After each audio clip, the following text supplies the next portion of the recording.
Just setting it up. Brilliant. Cool. Right. I find the hardest bit is just introducing the show, which I do really quickly without a straight face. Okay, so hello everyone. Welcome to the latest episode of Happiness in Humans. I'm delighted to have my mum's favourite author with us, Meik Wiking. How are you, Meik? Very well, Matt. Thank you. Why only your mom's favorite author? And mine, and my children, and all my family.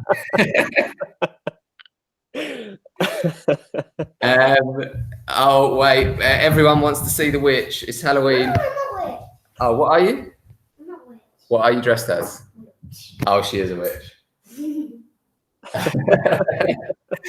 You've been gazumped by a witch, Mike. So if you're watching this in 5 years' time, it is Halloween. My daughter is not a witch, but oh, she is a witch. So, Mike, please introduce yourself. So my name is Meik Wiking, and I run something called the Happiness Research Institute here in Copenhagen. And then I'm Matt's mom's favorite author. I think you should change your. I think you should change your LinkedIn bio to say that. Mike, first question that we have to ask everyone on Happiness in Humans is, what makes you happy? I think I'm very ordinary when it comes to what makes me happy. A sense of connection with other people, a sense of purpose and meaning in life, but also just, having a good time with my friends and family. Last night I went out with 3 guys I went to high school with for dinner and drinks. And I mean, we had a good time, talked about old times. So, connecting with other people, enjoying good food, having a sense of purpose and meaning in life. I think those are core ingredients for me in happiness or the good life. Yeah, I love that, Mike. And the biggest question that I've asked anyone on this series, which good luck with this one because I can't answer this one, is, what is happiness?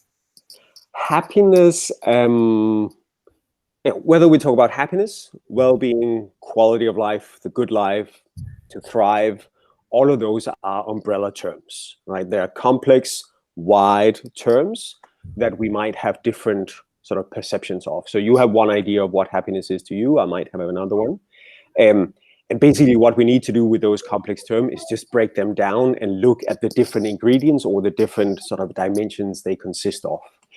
Yeah. And we do that a lot when we look at other phenomena, a complex phenomenon like if we talked about the Danish economy, we would also break that down into growth, GDP per capita, inflation, unemployment rate, and that gives us a language to talk about how's the Danish economy doing.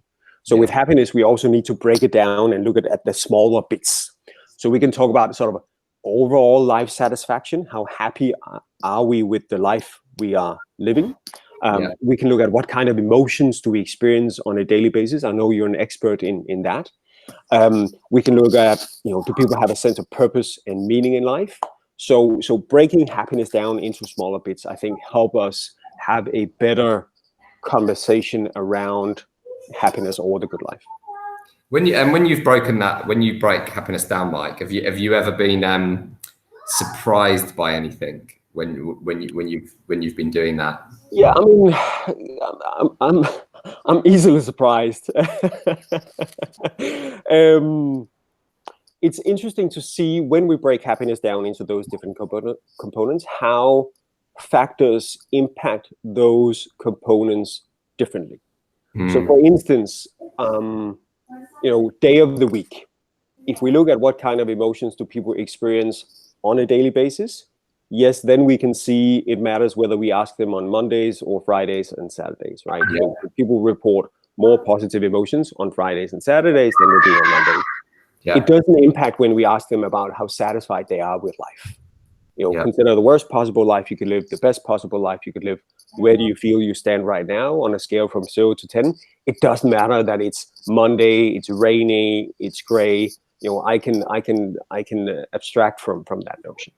So it actually surprises me, I think, how good the metrics are and the methods are when it comes to quantifying something as complex and subjective and fluffy as emotions such as happiness.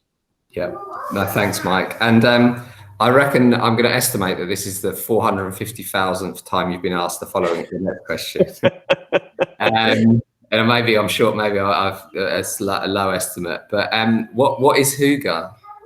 So HYGGE used to be a Danish phenomenon or Danish value, Danish tradition. Now I think it's a global thing, but HYGGE, I think the best short definition is the art of creating a nice atmosphere. So, it might be, last night with my friends, having a good time over dinner and beers, connecting with people. It's about comfort. It's about simple pleasures. It's about harmony. It's about slowness. It's about taking your time to enjoy life. And of course, that is something that happens around the world. But what used to be sort of a Danish monopoly was that we had a word to describe that situation. Right. And I think also what still is uniquely Danish is we see it as part of the national sort of DNA, part of the national culture. But of course, it happens everywhere. Yeah, someone said that the other day. Someone was joking that the Danes have cornered the market on happiness across the globe, which I think we're going to hold you responsible for, Mike. Mike, so that leads us on to the global question. And I remember when I was in Copenhagen, you were talking about different demands on the research institute from different countries, and I think you referenced South Korea at the time. Do you see differences in happiness around the world, or is it globally the same? What's your view on that? Definitely, we see differences in happiness levels around the world. I mean, the World Happiness Report is a great tool to get insight in that. There's 155 countries in the World Happiness Report, and we can also see happiness moving in different directions in different countries of the world. Yeah. Some countries are getting happier. A lot of Eastern European countries have been getting happier over the past decade. Countries like China, countries like the US have gotten less happy over the past decade. But I probably mentioned South Korea when we spoke because it's usually the country we get most visits from at the Happiness Research Institute here in Denmark. And I think it's because in many ways, South Korea is an example of what a lot of countries have experienced for the past generation or two, that we have gotten richer as societies. If we take South Korea, they've gone from one of the poorest countries in the world to one of the richest countries and have a tremendous growth for the past 50, 60 years. But are really struggling with converting that wealth into well-being. So the question is, yes, we are getting richer, but are we also getting happier? And are we able to convert the wealth into well-being? I think that's the key struggle and the key challenge for a lot of countries. And yeah, it's been interesting to have a lot of conversations with journalists and policymakers and politicians from South Korea, who are now looking for inspiration for basically how to reshape society in order to improve quality of life. And I think that's tremendously inspiring, that you have a country that are looking around the world for inspiration when it comes to what can we do to create good conditions for good lives. Yeah, and let's create an environment now where we've got all the world leaders here listening to us, Mike. And there's obviously people use Bhutan a lot as the example of the country that have used gross national happiness instead of GDP. What's your view on changing the metrics? Do you think that's a positive thing? Do you have any views on that? On changing the metrics in terms of how we measure progress? Yeah, definitely. I mean, or changing, I'm not sure changing necessarily is the right word, but adding to the metrics. I mean, I'm fine with the GDP per capita metric. It gives us information, but I think we should also add a metric around how are people doing when we look at their quality of life. How do people feel about their lives? Are they satisfied with life? What kind of emotions do they experience? I think the UK and in some terms are leading that with the 4 well-being questions in the annual survey by the Office of National Statistics. That's something I look with envy from Denmark. I think we are behind the UK on that one. But yeah, having metrics that tells us, not only whether we get richer as a society, but also whether we get happier. I think we need that additional metric for basically being more aware of, are we moving in the right direction, and also putting more attention on what can we do, what can we create in terms of policy, in terms of urban design, in terms of office politics, in terms of the choices we make on a daily, yearly basis that are enabling people to flourish. I think we need a metric to hold us focused on that agenda. It's so many parallels here, obviously, Mike, because our work is obviously on the employee and the customer side, and we have the same conversation around the profit and loss accounts, because we're always arguing that you should have happiness in there, because we know it impacts things like productivity, we know it impacts profit and revenue and so on. So it's so interesting to have it at like a company level, and as you're saying, at a global level, which I think is such an important conversation to get people to have, isn't it? It is, and I think I think the good news here is also that we are seeing companies, organizations, international organizations, countries moving in this direction. Yeah, I think there is an increasing recognition over the importance of well-being for employees and for citizens, and the recognition of the validity of the measures we have that can capture people's well-being. So I'm encouraged by, yes, countries like Bhutan, but also countries like New Zealand, who passes a well-being budget, right? So if you want to take part of the national budget, give me an assessment on how is this policy going to impact quality of life for people. I'm encouraged to see OECD, developing their Better Life Index, and yes, classic indicators: jobs, housing, education, but also life satisfaction as part of that metric. So I think we are seeing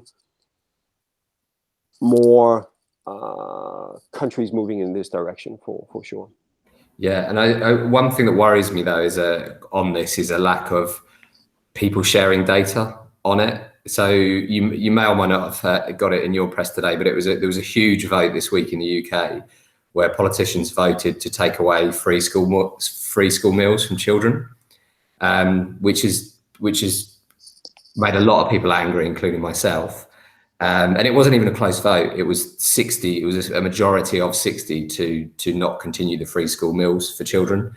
But if you dig really deep, you can find some data that shows that that's a bad financial decision to make. But the argument is, well, we don't have the money for it, and so on. And I feel like all of us need to work together to find a way to get more of the research out, because I just feel like my first instinct is sometimes is anger when you see people. You think, you're crazy. Why are you doing this? But then I put my geek hat back on and think, well, we're all responsible for sharing the data so that actually people can make really informed decisions. Then if they ignore the data, then that's a moral issue, isn't it? But if we haven't put the data in front of people, then I'm looking at myself really to think how can we better help people make on the decisions. But have you got any thoughts on how we can share more data across the world on this type of stuff? I think one key, if you want to influence policymakers, I think one key there is that we have to start putting dollars and cents or pounds and pennies on the impact that happiness have. The price of unhappiness. I think we need to calculate that, and I think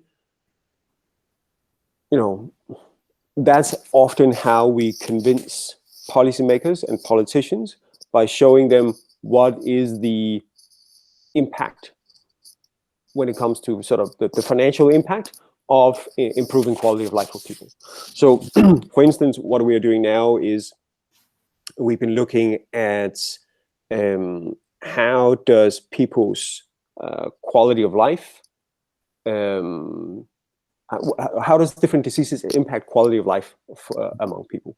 Yeah. And we can see when people are less happy in the coming year or 2 years, they cost more in the healthcare sector. Yeah. For us, that's an argument when we have conversations with Danish politicians that we should prioritize people's well-being, because essentially they will be less costly for the healthcare sector. Yeah. I think that is sometimes what is needed if we want politicians to have the courage to make decisions around well-being. We need to give them arguments in terms of in Danish it would be kroner and øre, for you it would be pounds and pennies or euros or dollars, depending on where you're listening. Yeah. But I think we need to give them that argument. Yeah. No, I think it's a good flip of the script of spin, is that the cost of unhappiness. And let's two more questions, and we'll take a really serious one. As I said before, I was watching your recent TED talk, which is obviously a very serious subject on the dark side of happiness. People can go and watch that, so I'm not going to make you deliver the whole TED talk again. But what I'd like to ask you is why you selected the dark side of happiness as your TED talk. What was in that subject that made you want to talk about it? Oh, I think part of it has to do with the fact that Denmark is often called the happiest country in the world, and I just wanted to talk about sort of the other end of the spectrum. Yes, statistically speaking, on average, because a lot of these rankings are based on national averages, Denmark and the other Nordic countries are the happiest countries in the world. But there's still people living in those countries that are struggling with life, that are suicidal, that are living with depression and so on. And we can also see, when we look within the US states, if we look at the individual 50 states in the US, states with a higher level of life satisfaction have a slightly higher level of suicide rates. So the theory is that it might be more difficult to be unhappy in an otherwise happy society, because we compare ourselves with other people, and that contrast up against happier people might make my unhappiness feel stronger. Yeah. So that's why I wanted to talk about it. And I also wanted to talk about it because a lot of people think that Denmark has a really high suicide rate, which fortunately we don't anymore, but we used to have. And we talked about this before we started the interview, but back in 1980, so 40 years ago, the suicide rate in Denmark was around 36 per 100,000. And I think it was one of the highest in the world, if not the highest in the world at the time.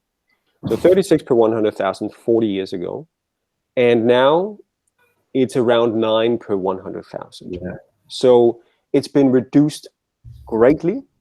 And it's been reduced because, we become better at prevention, suicide hotlines, but also having removed the stigma around mental illnesses. It's now easier to talk about mental illnesses. There is less of a stigma. It means people are more likely to open up to seek help. I think treatment have become better.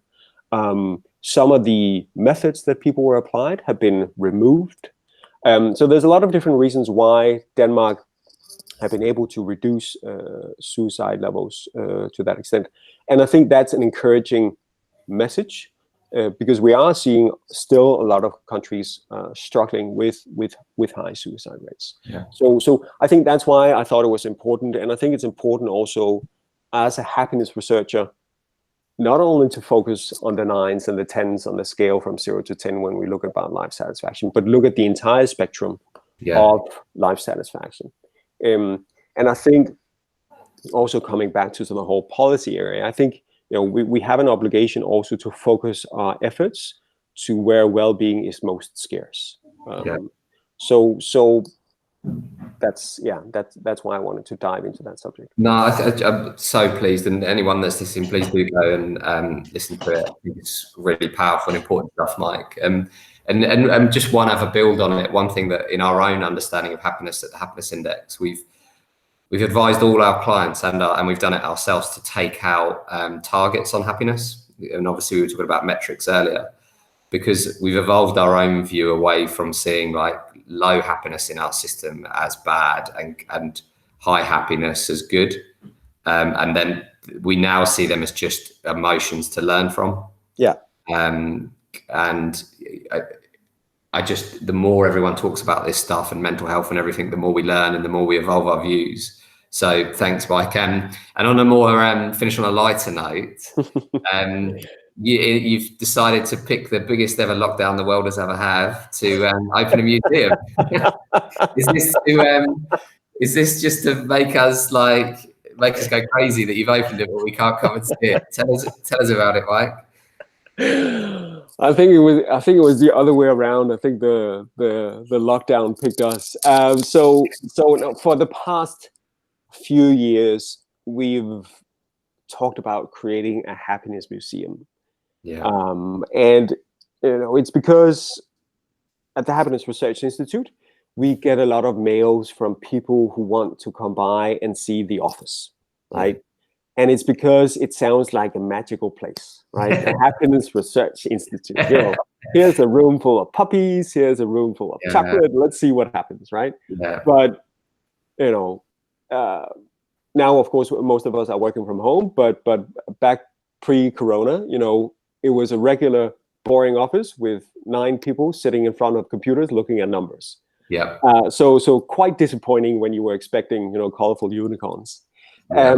So we thought, why don't we create a place where people can come and explore the questions and answers that we are working with? So we decided to go ahead and create the Happiness Museum. And it's designed on a shoestring budget. So it's a small museum, but about the big things in life, as we like to say. And we give people an introduction to the wonderful complexity of happiness. So people spend about an hour and a half in there, and then they see the history of the happiness. So how have the perception of the good life evolved over time? We look at the science of happiness. So how do crazy people like you and me try to quantify the unquantifiable? How does happiness look around the world? We look at the geography of happiness. We look at the politics of happiness. So looking at happiness from many different angles, and hopefully people come out a little wiser and a little happier and a little more motivated to make the world a better place. It sounds amazing, Mike, and it's a good segue to summarize and finish on, because I have to explain why you're my second favorite author. Because how you describe that links to my first favorite author, which is Roald Dahl. Who is, for those that don't know, Roald Dahl wrote Willy Wonka and the Charlie and the Chocolate Factory, which this sounds like the happiness version of that, Mike. So I've decided to make you my joint favourite. Or now that you've got your own chocolate factory, happiness factory, we can all come and visit when COVID's over. Deal. So, Mike, I just want to finish with thanks so much for your work. It's so important. We love what you're doing, and thank you for taking the time to share this with us. Thank you, man. Thanks for having me. Always a pleasure to talk with you. Thanks, Mike. Have a great day. You too. Cheers. Bye-bye.